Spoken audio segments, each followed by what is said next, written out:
Hello, everyone. Hello. We're going to give people a minute or two to join. Hello.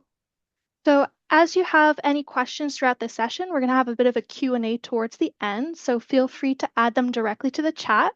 Make sure you're sending your questions to everyone and not just hosts and panelists so we can have a bit of a discussion. And as we wait, feel free to add in where you're calling from in the chat. I'm calling in from Montreal.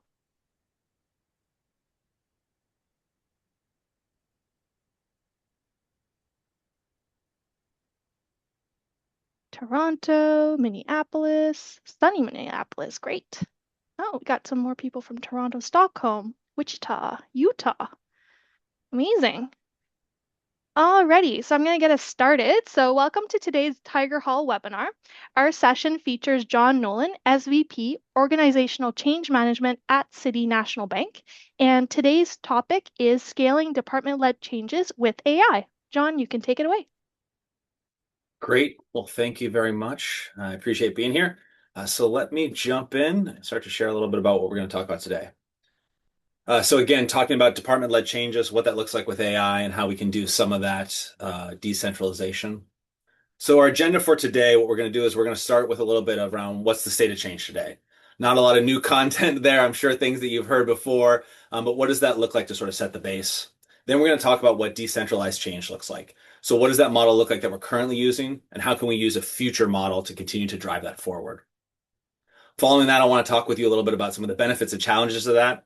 Right? It's an exciting place to be, but it's also a place where we need to look at how we do that effectively, and then how we're going to support that with potential AI tools as we move forward into the future of AI and the future of organizational change management, and talk about what those next steps look like for our industry. So a little bit of an introduction here just about myself, and then we'll get going on all of these pieces. So my name's John Nolan. I'm a Senior Vice President of Strategic Change at City National Bank. Um, some experience on the right there. So good experience in financial services, working with Goldman Sachs, First Republic, and City National, in all those places, helping to build out and deliver organizational change management and large scale transformation across those banks. I also did a lot of consulting in the pharmaceutical space when I used to be on the East Coast. And then finally, some technology work, helping to build organizational change management NetSuite. I also like to write and talk. So if you're interested in the content today, I have a regular column in Psychology Today, and I've also published a book around solving impossible problems.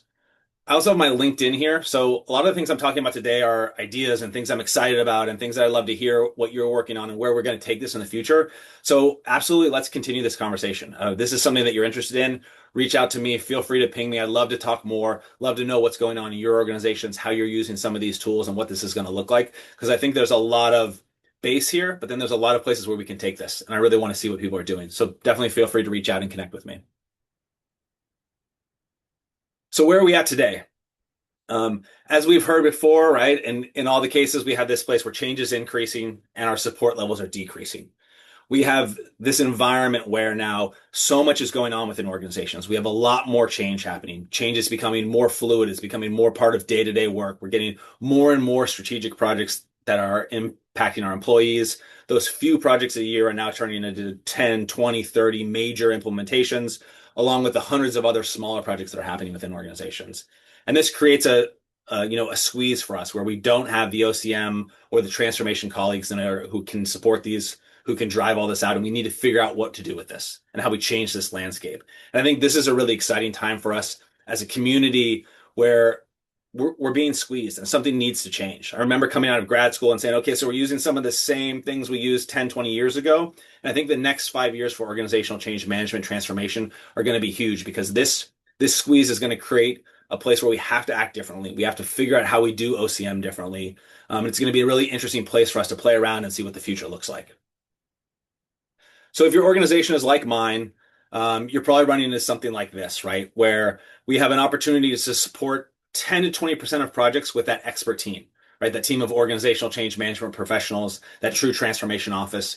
But the other 80 to 90% of projects are not getting the support that they need.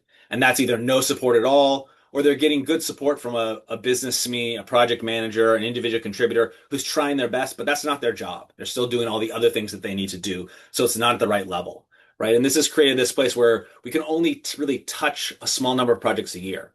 And this is also assuming you have a robust organizational change management and transformation team. You may be in an organization where there's just one or two people, and you have to make the decision to say, okay, how do I support multiple projects at a light level and provide some guidance? Do I go deep on one? Even with a larger team, I often struggle with saying, okay, do I put 3 or 4 people on a project and do it really well? Or do I space them out and have them run 4 to 5 projects at sort of that higher level touch? So again, we've run into this place where there's too much work to get done. Our expertise is not able to scale across this organization. So we need to rethink about the way we work, rethink about how we support our organizations and what change and transformation is going to look like as we move forward and into the future. And so I think what we need is a new model for change and how we look at it across the organizations. So I think what we have here are some of the models that we've been using to date, and those have been very effective, and they're still very effective for that small group, but they don't help us reach all of the projects across an organization. I think that's really what we're trying to get to. So this idea is, right, we have our large consulting firms. We bring them in, they are very effective, but they are also very costly. You can bring in those large consulting firms to work on one large scale project, but they're not going to scale well across multiple projects because you're just not going to have the funding to bring in one of those organizations to work on 100 projects across your organization. Alternatively, we have some of the boutique firms. Those are great because they're a little bit cheaper. Often they can come in and work on potentially multiple things, but again, usually can't scale across an entire organization and still have a high cost when you look at how much it costs to run a full project for organizational transformation and other aspects there. Then we have our organizational change management support platforms. Those are also very effective tools to help support our OCM professionals and that level of excellence there. But often those platforms are too complex for us to roll out across an entire organization and really bring all of our business SMEs, project managers, and individual contributors into as well. And then finally, what else are we doing? We're getting everyone certified. We're trying to give them some knowledge. That also moves the needle for us. But again, as we all know, an hour e-learning on organizational change management does not make you an expert in it. And even the more robust certifications, like a multi-day ProSci, doesn't really replace the years of experience that you have as an OCM professional. And so I think what we need to start to look at is how do we create a decentralized model? How do we continue to have OCM professionals here as our point of excellence, but then enable the rest of the organization to do organizational change management? Decentralize that so they can work across the organization. And how do we use AI to drive some of that pieces and help support that? And that's what I'm going to talk about a little bit today is what does a decentralized model look like? And then how do we use AI to support that as we drive into the future of what this industry can look like? So if we start to just look at decentralization as a whole, overall, what this decentralization allows us to do is really take in any organization and say, okay, we're now going to take something that is centered in this one group and spread it out, right? So now all of a sudden we've distributed the decision making, we've moved it around the organization. People have more authority, more capability to look at the transitions and the projects that are happening at various levels. And hopefully we're empowering those teams to now own some of those choices, right? And that works with anything that we're working on, including organizational change management. Ideally, as well, it boosts their agility. So they're able to move faster and quicker. They're able to make more decisions and really use their own subject matter expertise. One of the things I'm going to talk about a little bit about is, this idea that organizational change management often has to know everything around the organization. And if we can empower those colleagues to do OCM, they can really use their expertise to drive that forward very quickly and create more tailored content where we don't have to come in and sort of learn about every aspect there. And then finally, hopefully they're empowered, right? They're starting to make their own decisions, understanding what they can do with some of these tools. And again, if we simplify those tools, it allows them to move very quickly and own those as opposed to seeing that as a roadblock, as a bureaucracy, as more things to fill out that they have to look at as they drive all those pieces forward. So a key piece for them there is to say, what does that look like? And how do we empower them at all levels with this decentralization? So what does that look like today? I think we're already doing decentralized organizational change management today, and it comes across for us in centers of excellence and communities of practice. So what we've done is we've built an organizational change management team or a transformation team, and then we've set up these COEs and COPs to help drive that out across the organization. So what does that look like?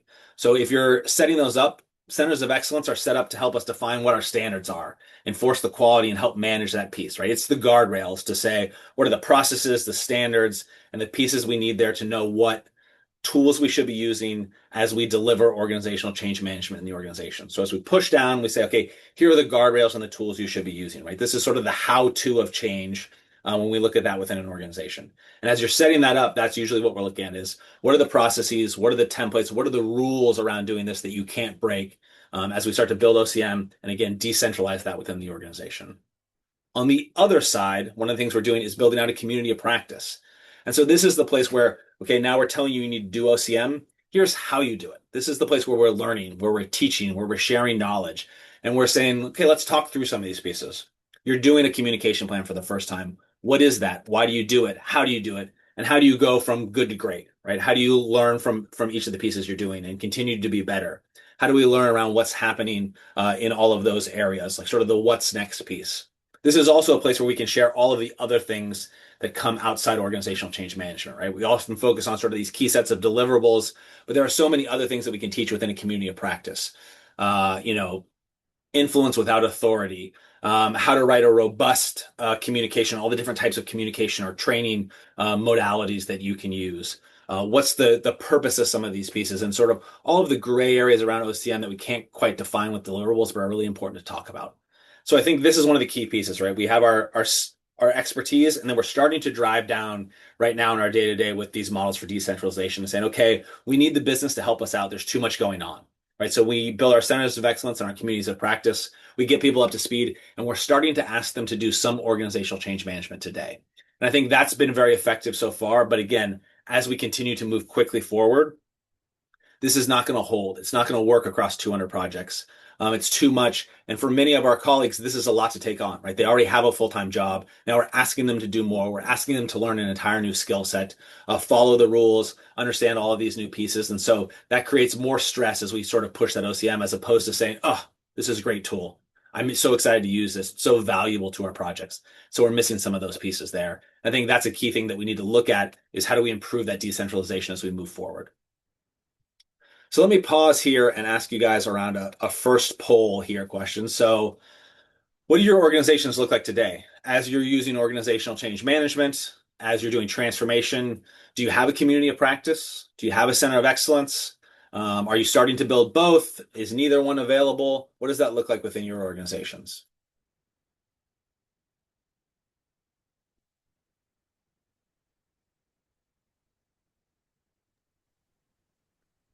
Give people a few more seconds to respond, and then I'll share the results.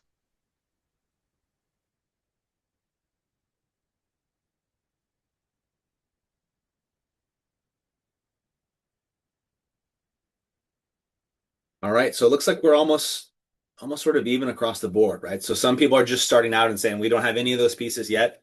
Great. Community of practice is usually a place where people start early. Great to see some centers of excellence, and then some people have both 30%. That's incredible. So I think that's the first piece. So as we start to talk about AI, one of the things I'm going to say is I think we first have to start with some of these other building blocks because I think they're going to need to work together. It's going to be incredibly important. The other piece is as we build these out, um, there's levels of robustness that we can do here. And I don't think we need to have a massive community of practice and a massive center of excellence. So if you're an organization where you only have one or two people supporting organizational change and transformation, there's still a lot you can do to do this, right? There's still a place where you can say, okay, let's build some basic building blocks around what we think our standards and templates could be, share that out. That starts to be your center of excellence. You can start to do maybe a little bit of QC work there to help look at what people are working on and help sort of keep them in the right lane, right, with some of those guardrails.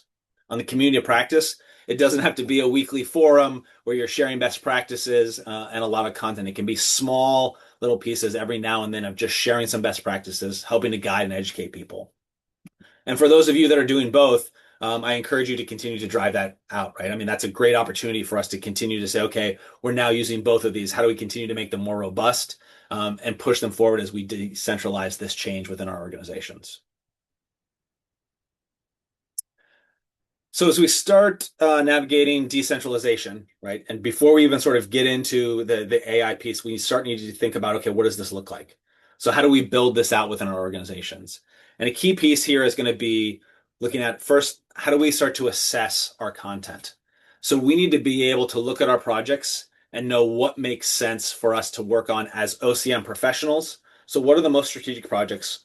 Where does it absolutely make sense that we need a dedicated OCM colleague if we have that available? And where are the places where we can start to say, okay, this is something we can drive to the business. This is something that has regional or divisional input that would make more sense for them to own. Or there's too much content here for the OCM professionals to truly understand and get into the meat of, and let's push that down to the business. Or these projects are smaller, and so they're not as high impact to our people, and let's share those out to the business. So how are we starting to look at assessing some of those projects? The other piece is then we need to say, okay, how do we build some empowerment and accountability? So as we start to drive that down, that's where we can use that community of practice and that center of excellence to say, okay, we're now going to ask you to do some new work, but we're going to try to make that work as simple as possible for you. And so we want to empower you to use those new systems, help you understand what they're for, and make sure that you're successful in that.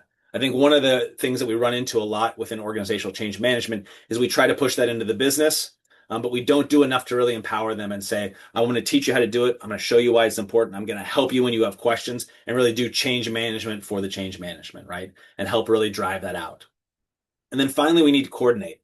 And this is a place where I think as we start to decentralize, we can really start to make a much larger name for ourselves as organizational and change management transformation professionals, is to say, as we look at all of these projects, we can start to coordinate across those and keep track of what's happening. And this is a place where we can start to rise up and say, okay, we can be much more strategic. If you're thinking about building a transformation office, this is a place now where we can have our OCM professionals delivering, and we can start to say, we're also looking at OCM across the entire organization. We're looking at all of our transformations, we're tracking those, and we can now have strategic conversations around what's happening in the entire organization. And that elevates that entire team from being colleagues who just deliver to colleagues now who are helping design and execute strategy. So I think that's another key piece in that decentralization, right? So we have our OCM team, we're starting to push decentralization into our lower levels with our community of practice and our center of excellence. We're asking the businesses to step up and do some of these things themselves. And then now we need to start to look at how we do that, right? How we assess it, how we empower them, and how we coordinate across those areas. And if we do this really well, just in the base level, it should resonate across the organization, right? We should have empowered decision making. People should be excited about this. They're able to now run their projects faster and get engaged with it. They're owning all of the pieces of this change. And so it is no longer something that they have to do, but something that's really helping them move forward. They can really execute on what they need, right? It's their decision, it's their content they're building out. They have ownership of it. So that decision making should be centralized with them. They can move much faster. They don't have to interact necessarily with the OCM team for those decisions and reviews and approvals. They should have that buy-in of creating something that's their own. And then it also allows our leaders and our leaders within organizational change management as well to jump in and support where they need to, right? They can jump into a specific project and lean in and focus there, provide their leadership, and we can jump in as OCM and transformation teams and help support key projects as they struggle, as we realize that they're larger than we may have thought and they need some additional support and consulting, and sort of drive those pieces forward. So if we do all this, right, in theory, decentralization starts to move everybody up, right? It's this foundational piece that lifts the entire house. But I think one of the things that we run into with this is a lot of additional work. And what we've done is we've said, great, business SMEs, project managers, individual contributors, you have a project. And now on top of that, we want you to do a whole nother thing, which is project management and do organizational change management, right? Be the business lead and do organizational change management transformation on it. And so it's so much additional work for these colleagues. It's new templates, new tools. They don't always know the value. And even though they can own a lot of these pieces, it can create a lot of additional work for them. The other piece is they're subject matter experts in their area, right? So they are relationship managers, they are PMs, they are, whatever their role is. This isn't the place where they've worked and spent their career. And so they don't have the expertise necessarily there. And so this is a place where I think now what we can do is we can start to say, okay, if we're going to decentralize this, we're going to push all this work down to them and say, we need you to be doing this. Because if you don't do it, there's no way we start to execute across 200 projects a year, not to mention the increase that that's going to come with. How do we then enable them to do that? How do we make it easier for them? How do we simplify that process for them and give them the tools that they need to very quickly execute OCM and then go back to their day jobs or bring their expertise that they have into that OCM? And I think one of the ways that we can do that is by integrating AI into the OCM process, specifically at this decentralized level. So driving it down into that group. So let me ask you with another poll here. How are we using AI today within our companies, right? So not at all. We know AI is out there, but we just haven't integrated it. I know I see that in a lot of the regulatory environments where they're just starting to look at it. Some colleagues are saying, well, we're starting to use a little bit of it, right? We've got some of the chat bots where we can put something in and get some general information from. And then there's other organizations, which is we're wholehearted. We're in with both feet. We're fully integrated in a lot of our day-to-day work.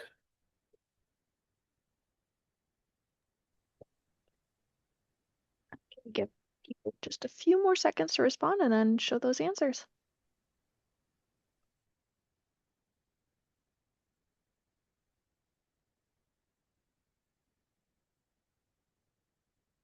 All right, great. Great.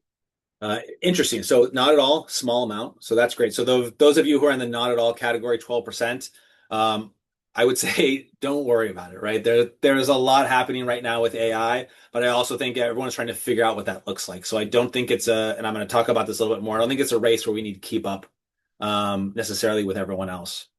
For those of you who are using the simple tools, I think that's a great place to be as well, starting to experiment, figure out what this looks like.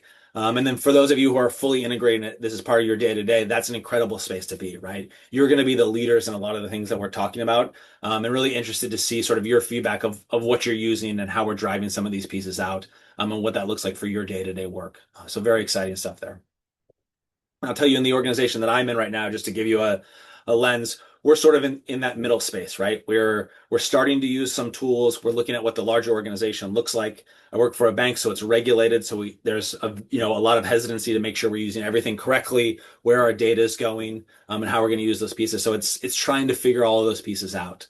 And what I see, across the board when I talk with colleagues, when I look online, and the other conversations I'm having is everyone's excited about AI, right? It's coming in, it's driving investment. There's a ton of money flowing into this, and everyone's trying to figure out what this looks like for their organization, right? If you look at any job board, AI transformation lead is the new role in every single organization out there. But what does that look like, and what does it mean to us? And I think a lot of us are trying to say, okay, we need something with AI, but we don't know what it looks like.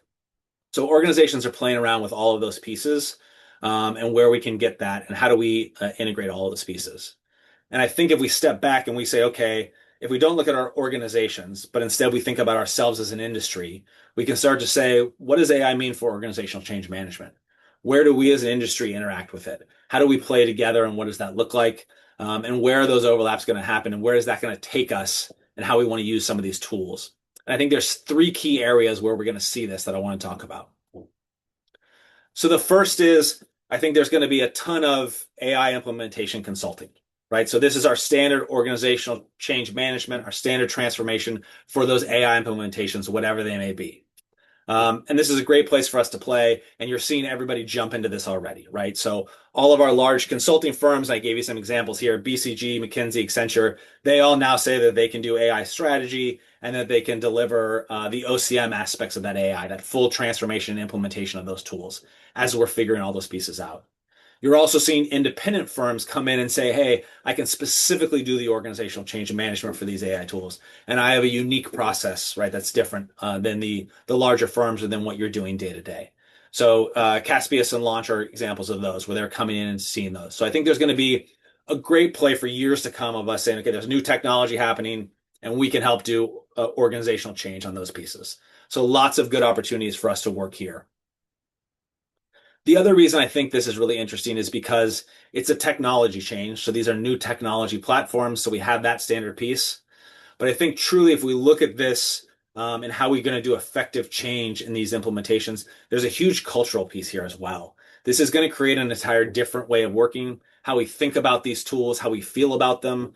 These are scary for a lot of people of whether or not they're taking people's jobs, how they're changing people's jobs. What does this mean for the way I interact and how I do my work, and what's expected of me and my peers?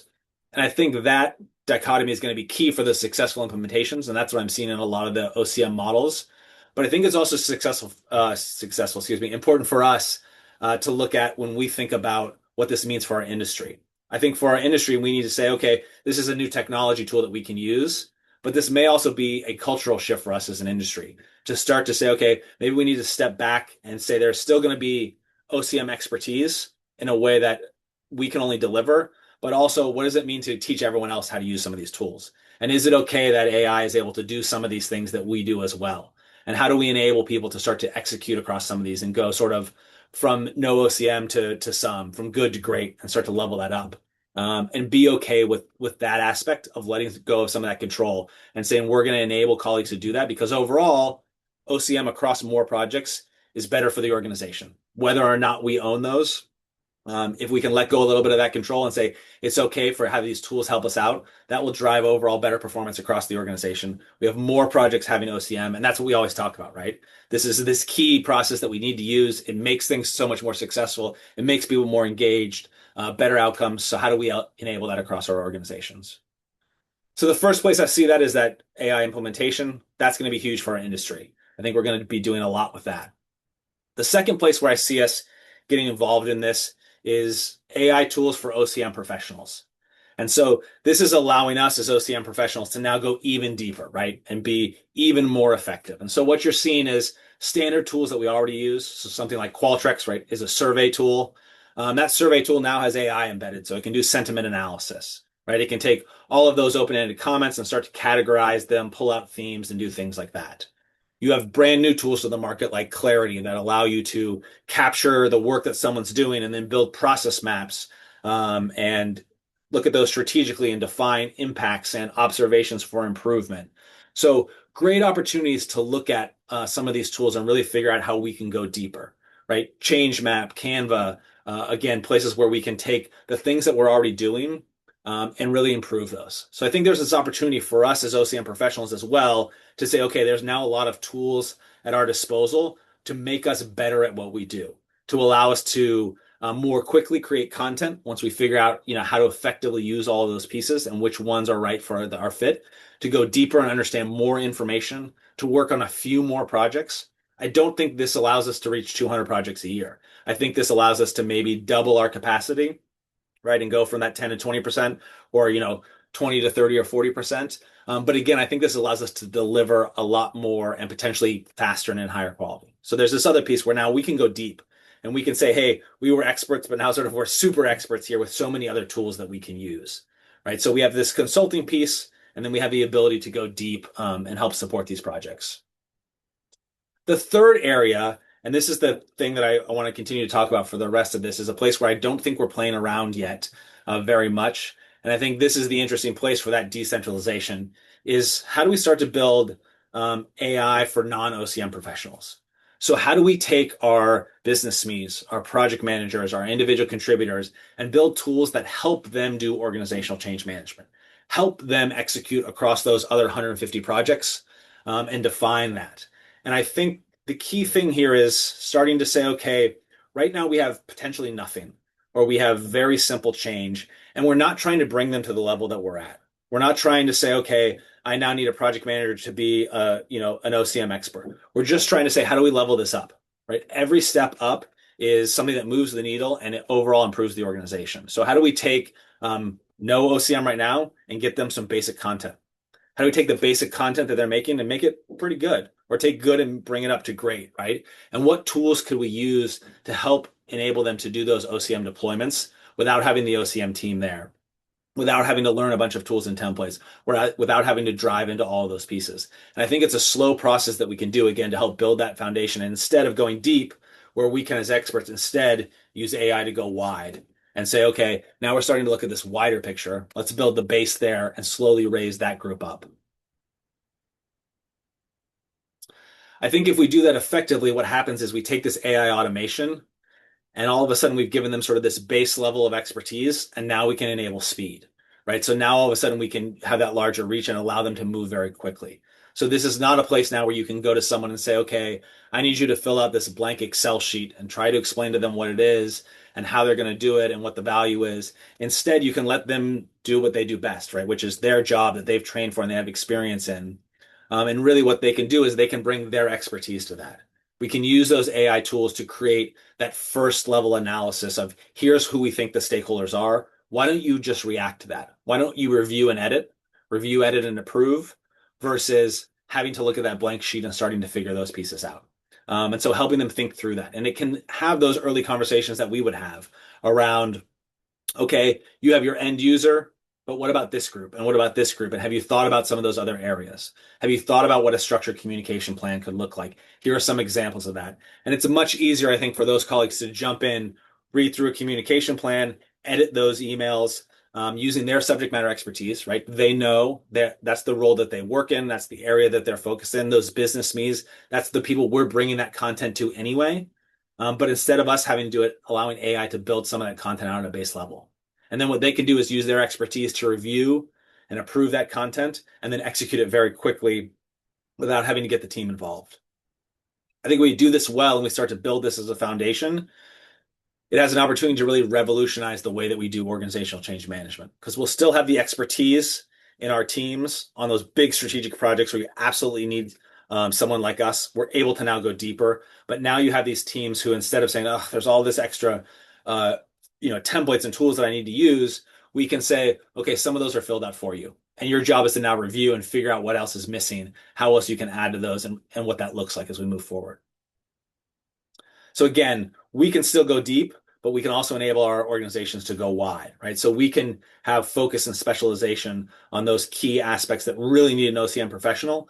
And then for everyone else, we can hit all of those projects, right? To make sure they all have something there with this base level of content that AI can create for us. And this is one of the things that I think we're talking about when we talk about the sort of the future of AI and where it's going. It's not this idea of, augmenting humans by replacing them. It's saying, how do we improve our capabilities? So how do we start to reach out to this larger piece and drive that forward? So what can this look like?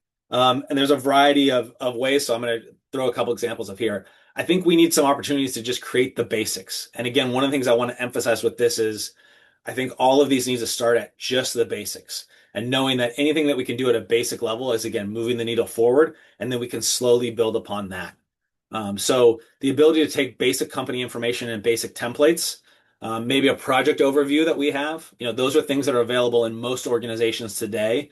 What do we do? We're a bank. What kind of bank are we? Where do we, operate? Though that's that basic company information, very much even at that level, right? Just the idea of knowing that you're a bank versus a software platform is a huge differentiation. What templates do we have? And then high level, what's that PowerPoint deck look like that has a project overview of what we're doing there? And then saying from that, okay, let's create some basic information. Who are our stakeholders? How are they impacted? What communications want to go out? Maybe what training needs to go out? And those are places where, again, like even using AI as a springboard to help think through some of those things is great opportunities to help our business leaders get that content and react to it as opposed to having create it, right? Start with a group of 10 stakeholders and say, okay, most of these look right. Let me change one or two, and then add one or two more versus having to come up with those on their own. Same thing for those impacts, same thing for that communication plan.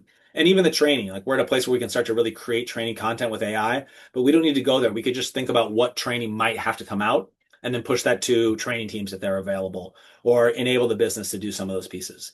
And again, any of those aspects drive us forward, right? So a project that might not have any communications or may only have one now could have a robust communication plan with three or four where someone hadn't thought about, oh, I could send a pre-project launch and then a check-in and then I could launch an FAQ and then a post go live, right? And start to look at some of those other options. And again, react versus having to build. The other place is we can start to play around with some of our agents, right? So if you're able to bring agentic AI into your organization and start to teach it around what you do, those are places where then we can really just give that in a project summary. An employee can come in and say, here's what we're working on, help me out. And that AI can then say, okay, based on what I know, here's a project overview. Is this correct? Is this, what I'm hearing? Here's who I think the stakeholders are, the impacts, the communications, and the training documents, right? How do we review those? How do we then approve and look at that content, download it, and start to execute on it? And the more that we have this content, contained within our organizations, the more that we can teach it about what we do. The more that we can upload an org chart and say, this is what the organization looks like. So don't just give me a general group of we need to involve IT, but you can give me the 10 people within IT that we want to bring into it, and start to understand those things. And again, we can start simple, right? So just asking basic questions still give us good information in places where we can save time and build forward. And then we can level up on that. And so I think that's one of the key pieces is like we can start to slowly add to this, even though AI is racing forward. Where we are today is still a massive step forward from where we were yesterday. So we can start with those and then continue to build upward from there. So I think when we look at these models for decentralization, one of the things we need to now look at is, okay, so now how do we combine all of this, right? So we have our center of excellence, we have our community of practice, and we have this now third piece. which I think is sort of the third leg of that stool, which is AI. So we can start to say, okay, we're going to push this down and decentralize it into the organization. We have our centers of excellence to help us define what tools, templates, and how we do it. Then we're going to teach people what that looks like. And then now we're going to enable them with AI to say, hey, we're going to help you do that, right? We're going to do some of the time saving. We're going to save you sort of that efficiency and allow you to very quickly move across all of these projects so that you also can deliver across all of these pieces. It's not more bureaucracy. It's not more content for you. And if you look here, right, this is just an example of some of the AI that's out there. There is so much that we can use. There are so many tools, general purpose tools that we can use across all of these pieces, aspects to write small pieces of code if you work in an organization where you could build something small and have those opportunities.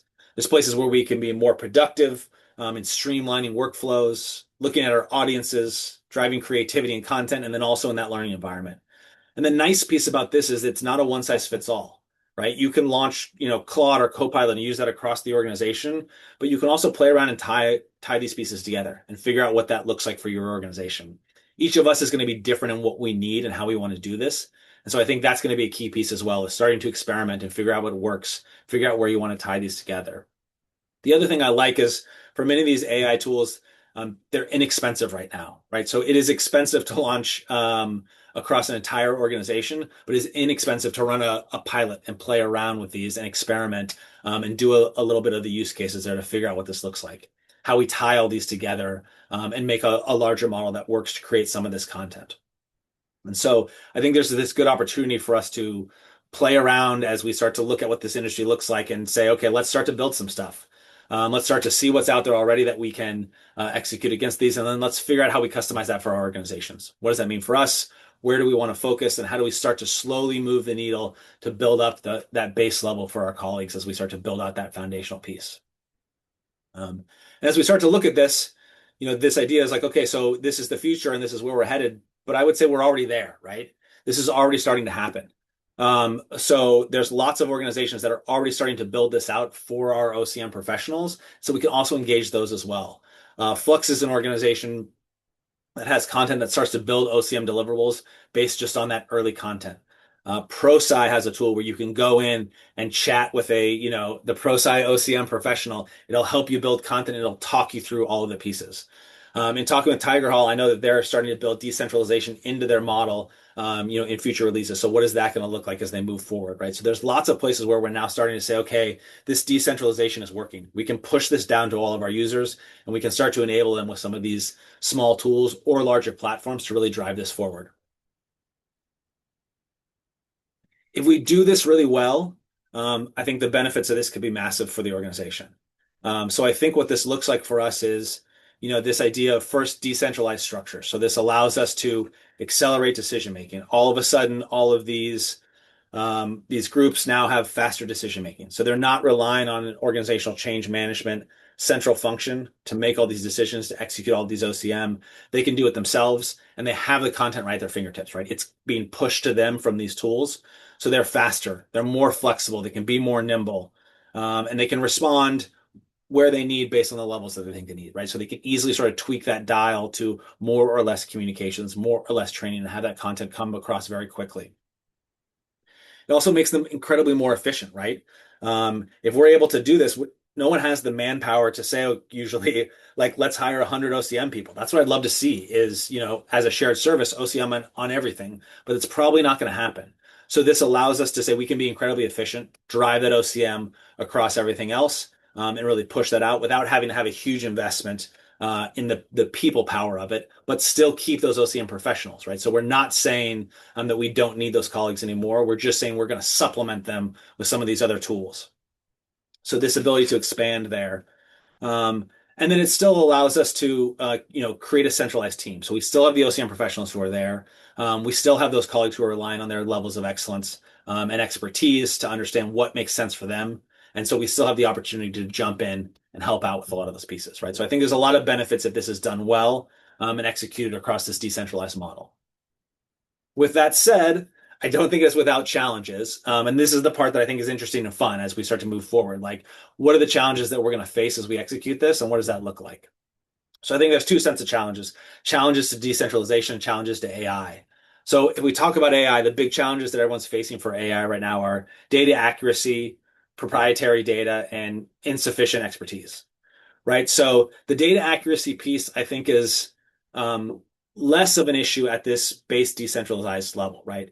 We're not necessarily saying we need to have all of our client data available, organized, and well put together to put into a model to then execute on. That's going to be a huge lift for lots of organizations to get all of their data organized and well managed. This is a place to just say, give us some good content that we can react to. And in general, the models that are out today are able to push out content that is in a general sense accurate. But we are also able to review and edit that, right? So we can go through and understand what we know about a project. And we're not asking it to necessarily know everything about a project, just to give us some base levels to start on. Um, I think there's definitely a place where the more proprietary data we can get and custom models, that's going to be huge for us as organizations, right? As we can bring AI in, build our own sandboxes where we can push in information about our organization, push in our org chart, push in all of our projects. That's going to be great. And that again allows those to level up, but we don't need to start there. We can start with basic tools that are just giving us the content of how to talk about this stuff and understand it, how to do some base level content, and then slowly move to that proprietary level. So I think there's a lot that we can do without that. And again, we can take this piece of, walk, crawl, and then run. We don't have to jump to the next piece because so much of this AI is going to move very quickly. If we start to work on something today, by the time we have it implemented, right, it's going to be outdated, but it's still a huge step forward.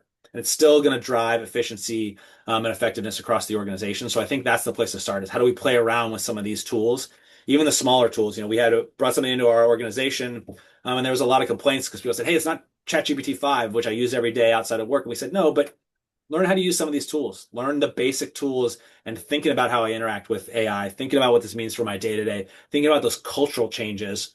And once you have a lot of that stuff built, then we can give you the Ferrari, and you can really run with it. John, we have a quick clarifying question. So for the Yep. PWC data on this slide, so I'm guessing this is what they identified in 2025. Do you think it's also relevant for 2026 or? Yeah, I would say I think so. Um, I believe I have the link to this so I have the references in the back, so I can share that out as well. I think as we go into 2026, this is probably still relevant.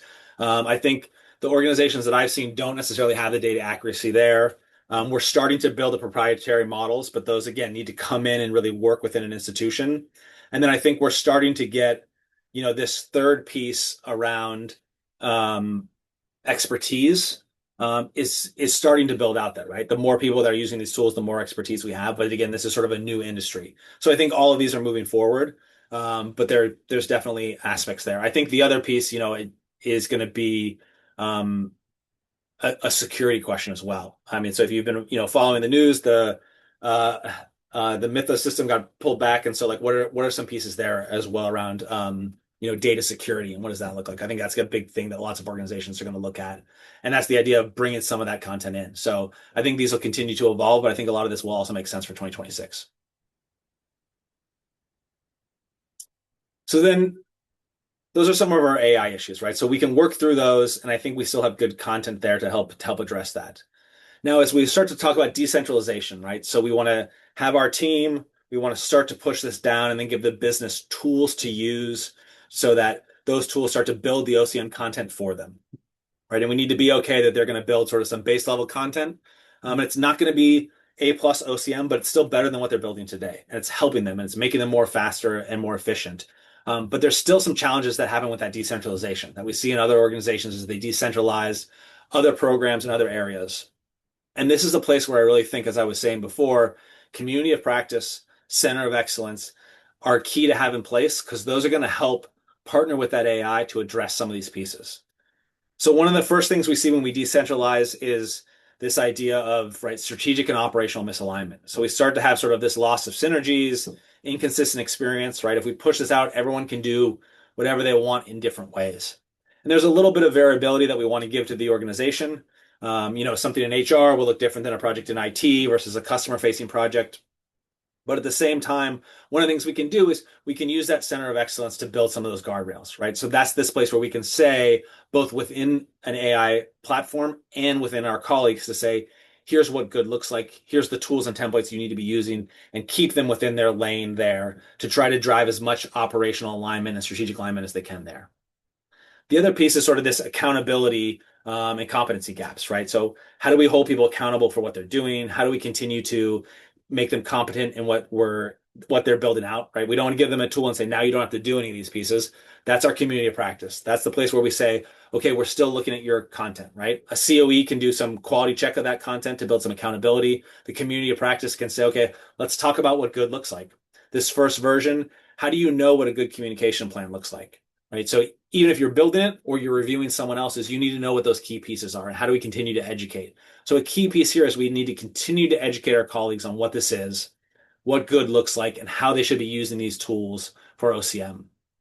And then the third piece is how do we coordinate across these teams, right? So now there's a lot more happening. There's a lot more organizational change management across the organization. And how do we keep track of all of that? And this is a place where I think we have an opportunity to elevate in many organizations, an already strategic OCM team to a transformation office type of role, where we can say one of the things we can do is help you look at that. So one, there's a lot of AI tools that can help us, track all of those pieces, but we can now start to look at this strategically across the organization and show the value that we bring when we're have our tools across all of these pieces. And we're starting to pull cumulative data potentially and look at all these aspects. This is an opportunity for us to have much more strategic conversations around what change and transformation looks like in an organization, and help coordinate and lead some of those pieces. So we can still deliver, but we can also have a few members of that team step up and help to really run that at a strategic level. So I think if we have those base pillars of community practice, center of excellence there, they can help really keep all these pieces together as we decentralize. When doing this, I think we still got to keep it simple. All right. So we we want to walk before we run. So we really want to say very straightforward. What are the right projects? So determine which projects are most important to get involved in. What are the impacts of those? And start with a few of those. We don't need to launch this across the entire organization. We also can simplify our toolbox. We don't need to have every single OCM tool under the sun. We don't even need to have all of our tools there. Building a communications plan, but not drafting the communications is still one step forward, right? So slowly building out those tools, figuring out what works, figuring out how to use those within the organization. And then, like I said, continuing to train, continuing to bring people up to speed on what's happening so they know how to use those, they know what good looks like, and they can provide feedback to us on where to go. As far as where this has happened, I think there's a lot of places where we can see this decentralization model working. And we just need now to apply it to organizational change management and change it for our industry. So a good example of this is Delta. They have a global language and personalization team. The simplified version of that is anywhere you go for Delta, you'll see all of their content in the local language and the personalization for that local area, right? You're going to see pictures of the Golden Gate Bridge in San Francisco, the Empire State Building in New York. And so what they've done is they've taken that idea and decentralized it, right? They built this strategic positioning as a service layer, sort of shared service across the organization. And then to make sure that they're doing that effectively, as each of those groups sort of partner with them, they've done those same things. They have a center of excellence. They have a cross-functional support, community of practice. And then they're looking across the organization to say, okay, what are we doing in all of these areas? And how do we look at that at an enterprise level? So lots of good opportunities to look at what this decentralization has looked like within the business and now say, well, we can do that for transformation and organizational change. Same thing in lots of other organizations, right? These are all the case studies you've seen before on decentralization. Nike, Netflix, Spotify, Zappos. These are places where they took teams and just gave them usually more responsibility to make decisions. And the idea here is we can do the same piece, right? So we can take those business areas, those projects, and say, you now have the opportunity to step up and lead in these areas. Here's what this looks like, and we're going to give you the tools, and we're going to simplify them so those tools are in front of you, and you just review, add your expertise, and then you can run with those aspects. So let me wrap up here. What does this mean for us? I think, as we've talked about, things are shifting, right? There's so much change happening. There's not enough of us around to execute on all these areas. So I think it's a place where this is going to be redefined. I think this is a really exciting time. I think the next 5 years in transformation and organizational change are going to be a drastic shift in how we work. And it's an exciting time to be a part of that. And I think we all have an opportunity to play around with this. I think we can go and build. There's this build it aspect of there are so many tools out there. Go find what works for your organization and build something new. I think we have a buy it place. There are lots of platforms that are building this out. Go find good platforms, see what they look like, play around with them and buy them and bring them into your organization and enable your colleagues there. And then the third thing, bend it. Can find another good B. But let's figure out how we flex all these, right? It's not one size fits all. Every organization is going to be different in size, in need, in expertise. So how do we take all these pieces and make them work for your organization? And starting small and slowly building out there. And I think there's a lot of good content that we can build there. And I think it's up to all of us to sort of play around and see how we can shape that. Um, and then I'll end with just saying, like, these aren't all my ideas, of course. Like, there's a lot of good work in consulting firms. There's a lot of good work in these platforms. There's a lot of interesting forums out there talking about AI. So definitely go and check them out. Continue the conversation. I think everyone here is learning and playing around, and I think there's good opportunities for us to figure out what this looks like and how we really shape, the future of this industry in the years to come.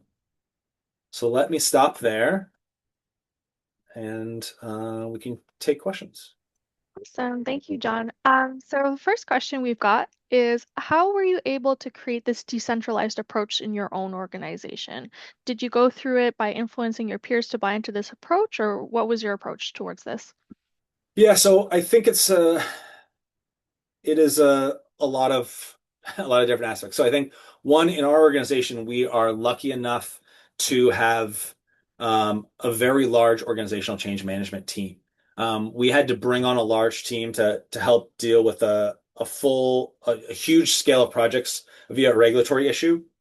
And then I sort of snuck that team over and said, oh, we should just keep everybody. So one, we have a large organizational change management team, which allowed us to then, as we started to deliver on strategic initiatives, execute those strategic initiatives, but also have the bandwidth to at the same time be building a community practice and center of excellence.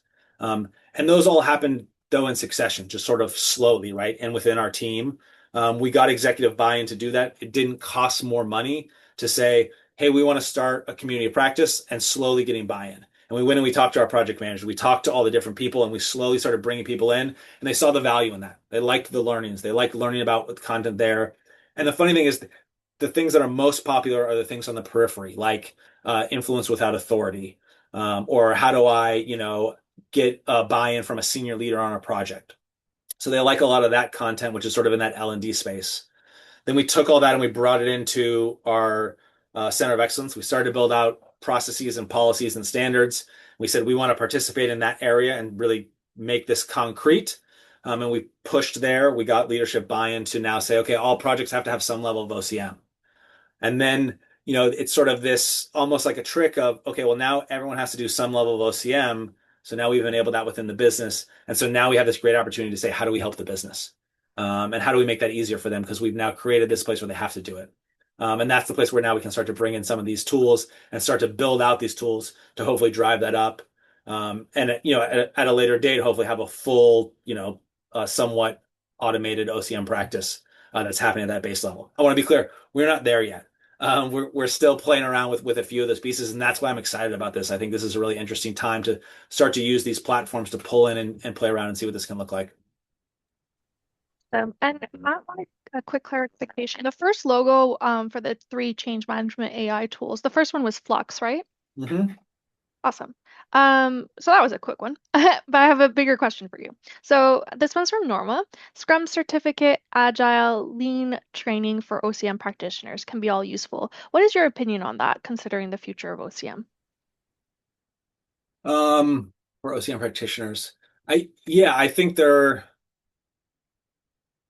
are absolutely all useful, and I think that content is still useful for our organizations as well. So I my hope is this doesn't create a model where we say like, oh, let's just do sort of this poor OCM and we don't need OCM teams because I don't think that's really what we should be saying, and I don't think it's true either. I think there's still an opportunity for us to take that OCM team, keep them as experts, and go really deep with some of these AI tools and do incredible expertise. And so I think there's the opportunity to be agile, to work on more of that content, and to do the big A agile Scrum as well. Is a key skill if that fits within your organization. And then also, as I was saying, I think there's a whole piece where we need to continue to educate all of our colleagues around how to do this. Just because you have a tool that helps you build out a change management deliverable doesn't mean that you know how to use that effectively. And so we still need to help them as well, all the business means, all the PMs, all the individual contributors, understand what OCM is in an agile environment, whether that just be meaning we do things quickly or a big A agile environment as well. So I think there's still a place for all of that training. And again, this is just a tool that helps augment. helps make us a little bit better as we go through and do the same things that we're doing day to day. Awesome. Janine's asking, what ROI measurements have been successful for your organization? What do leaders want to see? So we're really focused on risk, obviously, because we're a bank. We're very focused on efficiency and trying to drive that cost value. And so I think, if we use these tools again, the key places of ROI that we can play here are one, this makes us much more efficient, right? So we can use a small cost with some of these tools to drive something out that we would never be able to staff, as I was saying, with a large consulting firm or even with headcount. So I think there's an easy cost savings there, even with a small investment in an AI platform or some small set of AI tools. I think there's an efficiency. So when we talk about OCM all the time, we're talking about the value that this brings to projects. We just wish it was on more projects. And now we can do that across the board. The other thing is, our leaders really trust each other. And so what we found is when we can be effective with one leader, they can then talk to other leaders and say, yeah, this really moved the needle for my project, right? That standard OCM piece of like, I always say we teach OCM one employee at a time, and they're on a project and they go, oh, now I get it. Now I understand what that was. And so it allows us to quickly do that more and more across the organization. So those are some of the metrics that we're looking at. Awesome. Maybe we can take one last one or two last ones. So Vicky asks, I'm moving in this direction with a current client. I built out their COE. I've walked through these concepts with leadership, but because they are more immature in their process, I am having difficulty getting traction. They see OCM as a thing tacked on at the end. I'm trying to break through with them. Any suggestions? I love what you presented. Yeah, let's see. So, I mean, I think with an immature organization, I think the place there's one piece is like I was saying, sometimes you just have to experience really good OCM, and then you understand that it's you know, a transformational aspect to add to a project. And once you go through that first project, you go say, okay, now I see that was different. Um, I think with an immature organization, sometimes what you have to do is just sort of slowly work backwards, right? So they see that as this final deliverable. It's just slowly working yourself into the earlier aspects of the project, so trying to get into some of those project meetings. The other piece is trying to ask some of the questions. So often what I'll do is I can get us, we may not be involved, and I'll get our team invited to a project kickoff meeting. And then from that project kickoff and some basic things, I'll build out a change strategy deck or an overview and walk through and then say, okay, here's what I think the change strategy could look like. Here's the risks I see. How are we addressing this? What are we doing with this? And asking a bunch of questions. And that helps them to see, oh, I hadn't thought about that. Oh, what about this over here? Oh, yeah, you're right. We haven't talked about that. And so you're helping them to look at sort of the strategic OCM questions that come up. And if they don't have answers to a lot of those pieces, then that's a place where, well, guess what? Our team can do that and we can fill in here and we can help drive a lot of those other pieces out. And we have time for one last question before we run to the hour. So it's an anonymous question. How did you manage to decentralize OCM for basic projects and keep line of sight and provide execs with a comprehensive picture of change to X department? How did that look? Um, I cannot say that I've done that, so I don't want to claim credit. I think that's the place where we are now going, right? We are still looking at that in much more of a spreadsheet fashion of saying, okay, here are all the projects that we're working on, and what does that look like, and how do we track that? I think that's going to be the next piece is how do we now try to take that data, build it into comprehensive dashboards, and then share that with the executive so that we can then rise up into a true transformation office. And that's where I'm trying to push our organization.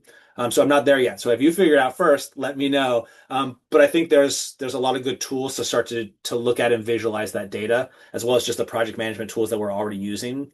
And so it's starting to just track all of those pieces, and then start to have conversations with the executives. One of the things we are doing is sitting down with those leaders and saying, hey, here's what we're working on in your portfolio. You may not even know this, but we're touching 5 of the 15 projects that you have going on. How are those projects going? What else could we be doing on those? And here's what we're seeing in your division, and starting to have some of those strategic conversations. And that allows us to be much more of a partner with those executives and then also to see, okay, this is the value that those teams are bringing. Well, thank you, John, for this amazing webinar. Thank you, everybody, for attending. And yeah, thank you guys so much.